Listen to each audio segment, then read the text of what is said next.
Hello dear students, this is Mr. Kailas Tidke, lecturer in English.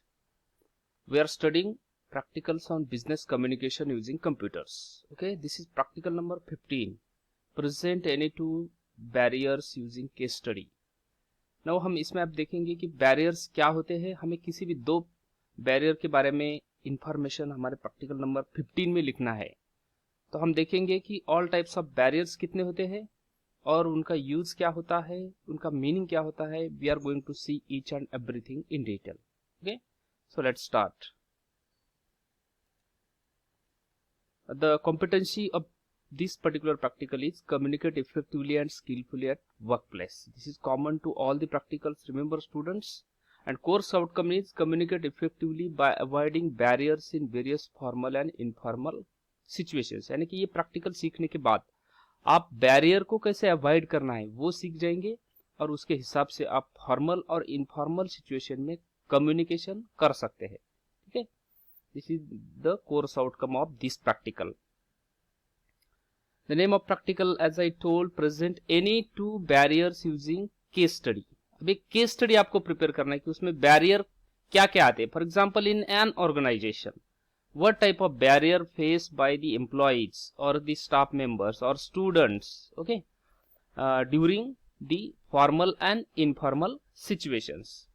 So let's have a look at the definition. The communication barrier is anything that prevents us from receiving and understanding the message others use to convey their information, ideas and thoughts. They can interfere with or block the message you are trying to send. यानी कि आप communication करते समय आपको किसी वजह से कोई दिक्कत आती है, कुछ प्रॉब्लम्स क्रिएट होते हैं, कुछ ऑब्स्टेकल्स आते हैं, कुछ हिंड्रेंसेस आते हैं, कुछ डिस्टर्बेंसेस आते हैं, उसे हम क्या बोलते हैं, communication barriers.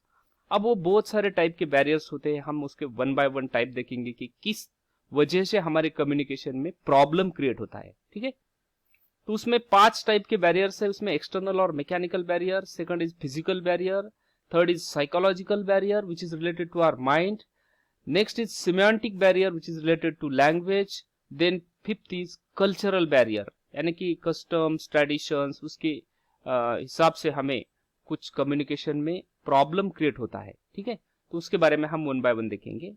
Number 1 is external or mechanical barrier. As the word literally indicates, there is certain problem on the external what you can say circumferences. Okay, so this barrier can appear due to the noise, external things, defective mechanical devices that are around or used for communication purpose. यानी कि तुम जब mobile पे बात कर रहे हैं और उसमें अचानक आपका नेटवर्क चला जाता है या बैटरी डाउन होती है, इज अ मैकेनिकल बैरियर. या आप बात कर रहे, पब्लिक स्पीकिंग में आप बात कर रहे तो suddenly there is a power failure, है ना, अचानक लाइट ऑफ हो जाती है, तो वो भी आपका मैकेनिकल बैरियर है. तो उसको अवॉइड करने के लिए हमें पहले अल्टरनेट अरेंजमेंट करना चाहिए. ओके, तो उसके एग्जांपल्स है banging of the door, traffic noise, other conversation, ringing of the bell. यानी कंटिन्यूअस ये चीजें अगर होती रही तो आपके कम्युनिकेशन में बैरियर हो सकता है. और else defective telephone, mobile range problem, failure of electricity, defective microphone और loud speaker during mass communication, ink spread on newspaper, ये सारे प्रॉब्लम्स मैकेनिकल और एक्सटर्नल बैरियर में आते हैं. ठीक है, तो इसे हमें दूर करना चाहिए और हमारा कम्युनिकेशन अच्छी तरीके से होना चाहिए. So this is called as external और mechanical barrier. Then next is physical barrier. Such type of barrier can be occur due to problems related to human body. अब फिजिकल बॉडी में फिजिकल बैरियर में क्या होता है, तो human body से related कुछ प्रॉब्लम होती है. For example sleeplessness. बहुत सारे लोगों को ऐसा लगता है कि वो दिन में भी उनको स्लीपलेसनेस फील होता है. इल हेल्थ, कुछ फिजिकल हेल्थ के problems, loud music, traffic noise, another conversation, humidity, poor ventilation, strong glare. यानी कि एनवायरमेंटल रिलेटेड भी प्रॉब्लम जो होते हैं कि हमारे घर में वेंटिलेशन अच्छा नहीं होता है, ह्यूमिडिटी का प्रॉब्लम होता है, या अचानक लाउड म्यूजिक की वजह से किसी को दिक्कत आती है, यानी कि कम्युनिकेशन अच्छी तरीके से नहीं कर सकते. तो ये सारी चीजें हम फिजिकल बैरियर में ऑब्जर्व कर सकते हैं. So what are the limitations of sender? Proper language is not used, ये भी फिजिकल बैरियर हो सकता है. unnecessary details are provided, lacking in the art or composition of sentences, incorrect arrangement of selection of words, गलत language का इस्तेमाल करना, too much information is provided, ज्यादा यानी कि जरूरत से ज्यादा कुछ इंफॉर्मेशन देना, complicated design of the message, improper arrangement of return material, confusion in only theoretical knowledge, ये सारी चीजें जो होती है ये फिजिकल बैरियर में आती है कि सेंडर की तरफ से अगर ये चीजें पूरी हो गई तो रिसीवर को अच्छी तरीके से उसका मैसेज नहीं पहुंचाएगा। इसलिए रिसीवर की लिमिटेशन क्या होती है, तो रिसीवर में भी इनअटेंटिव, अगर वो इनअटेंटिव है, उसका ध्यान नहीं है मैसेज क्या हो, या मैसेज की तरफ वो अंडरस्टैंडिंग करने की उसकी मेंटालिटी नहीं है, level of understanding is not in a poor background, यानी कि जहां पर भी वो मैसेज रिसीव कर रहा है वहां पर अच्छा बैकग्राउंड नहीं है, उसको मैसेज अच्छी तरीके से नहीं मिल रहा है, या उसको एक अच्छा इंपॉर्टेंट कॉल आ गया उसका, उसके बॉस का, और वो ट्रैफिक में है, तो वहां पर उसने अगर फोन रिसीव किया, कॉल रिसीव किया, तो वहां पर वो अच्छी तरीके से मैसेज उसको नहीं पहुंच जाएगा। So physical barrier can create lot of problems during communication. Okay, remember. उसके बाद है psychological barrier.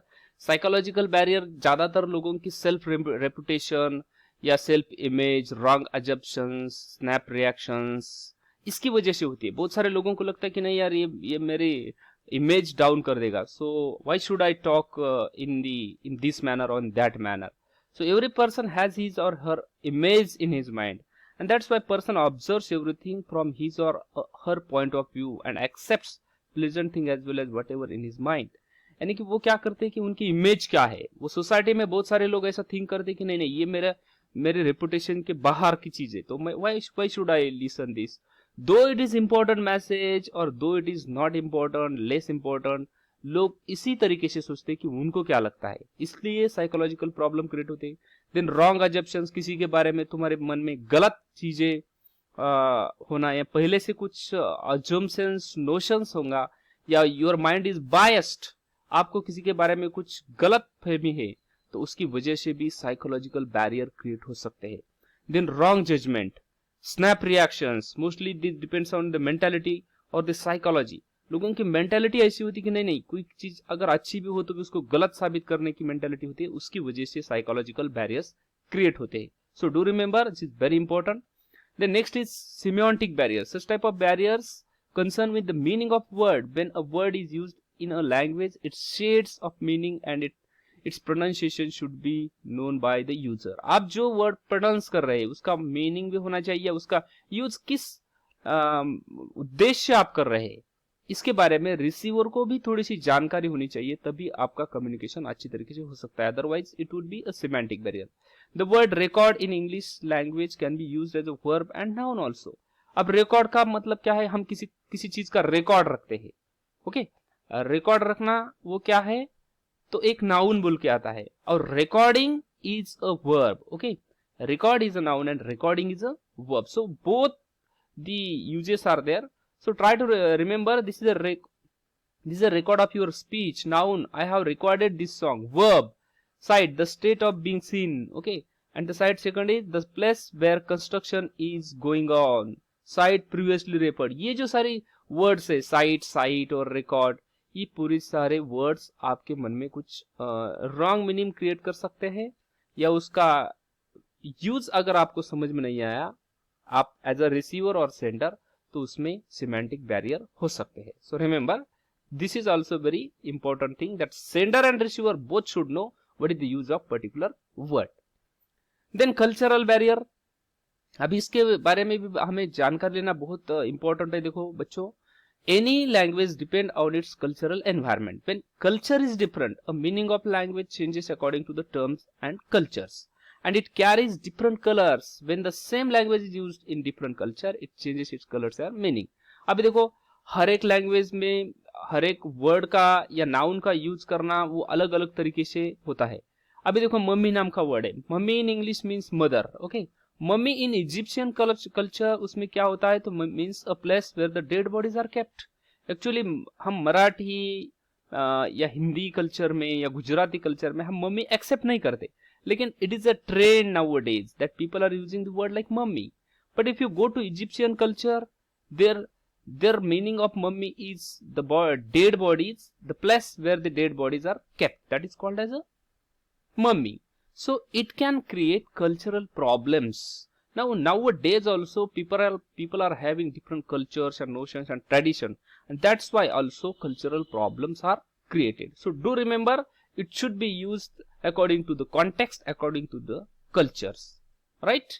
So I hope you all understood well what are the barriers to communication. Try to get the case study of any organization or any culture or any state or any locality and try to study these barriers. आपको वो barriers का study करना है और वो particular context में किस तरीके के बैरियर क्रिएट होते हैं उसके बारे में आपको इंफॉर्मेशन प्रैक्टिकल बुक में लिखना है. ठीक है. So thank you very much and do like, subscribe and share this video and also with your friends so that they can get benefited. Okay, thank you very much.